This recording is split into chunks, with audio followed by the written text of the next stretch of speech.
Welcome back. In Part 1, we explored how icing forms, the different types, and how it affects aircraft performance. Now in Part 2, we'll dive into forecasting icing, onboard protection systems, and real-life strategies to avoid or escape icing in flight. Let's begin with icing forecasts. Meteorologists use data from satellites, radio sondes, and models to predict where icing is likely. These forecasts appear in GAIRMETS, SIGMETs, TAFs and METARs, PIREPs. A GAIRMET for icing highlights widespread moderate icing risk for a large area. A SIGMET means significant or severe icing has been observed or forecast. This requires extra caution or avoidance. In a TAF, you might see this suggests freezing fog and low ceilings, which can signal surface icing on arrival or takeoff. Pair this with temperature data to assess the risk. PIREPs are your best friend. Pilots report real-time icing encounters, giving details like altitude, icing type, severity, trace, light, moderate, severe. Aircraft type. This info helps you confirm forecasts and plan your altitude selection carefully.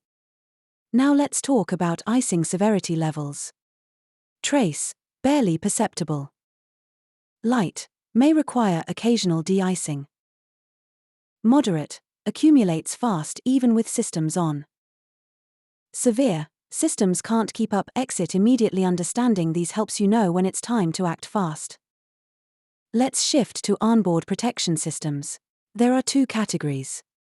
Anti-icing, prevents ice from forming.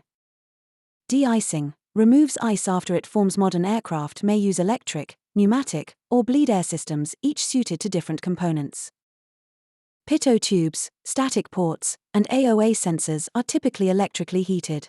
These systems run continuously and are checked during pre-flight. If they fail, instrument readings become unreliable quickly.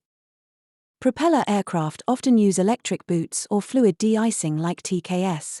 The boots expand to crack off ice, while TKS fluid spreads over the blade and flows along leading edges to prevent buildup. Jets rely on bleed air from engines to heat leading edges of wings, tail, and engine inlets. This prevents ice from adhering during flight. However, these systems must be activated before entering icing. Don't wait until buildup starts. Some aircraft have windshield anti-ice using electrical elements or warm air. Others rely on alcohol spray or coatings. Always test before takeoff and monitor for visibility loss during descent through moist layers. Let's talk about what to do in flight when icing is detected. Turn on all anti-de-icing systems immediately. Change altitude, climb above or descend below the icing layer. Request vectors around visible clouds. Monitor airspeed, pitch, and control. Feel closely. Even small changes can signal performance loss. If you can't exit icing quickly, reduce power and avoid flap extension, especially near stall speed. Icing alters airflow and stall margins. Extend gear early for stability, and consider a no-flap approach if control surfaces feel sluggish. Let's look at a descent scenario. You re-cleared from FL 120 through a cloud layer, with OAT at -3°C. You notice airspeed slowly decreasing. Ice is forming on the windshield and wipers.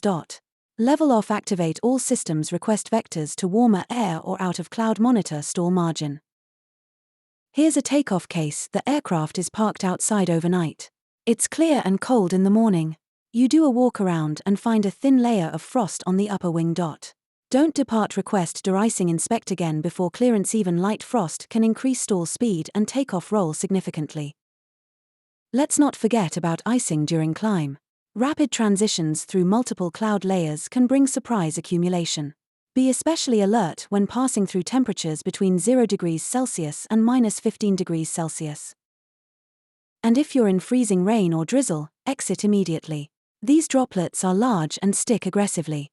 Even well-equipped aircraft can't handle severe clear ice for long. Let's summarize some real-world avoidance techniques. Know your equipment limits. Don't assume protection is automatic. Use forecasts and PIREPs to choose safe altitudes. Avoid areas with reports of moderate or severe icing. Don't linger in visible moisture at freezing temps. Climb or descend early if ice starts forming.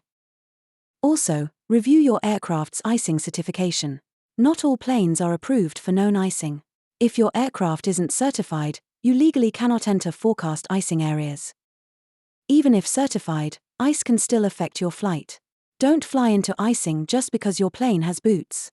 Always use weather judgment first, equipment second. Let's wrap it up with a pilot mindset. Anticipate icing before entering clouds. Act early, don't delay system activation. Stay alert to performance changes. Exit icing as your first option, not your last. That mindset keeps you ahead of the risk. In the next episode, we'll explore air masses and frontal systems, how different air parcels shape weather patterns and affect flight planning across regions. See you in Meteorology number 37, Air Masses and Fronts, Part 1.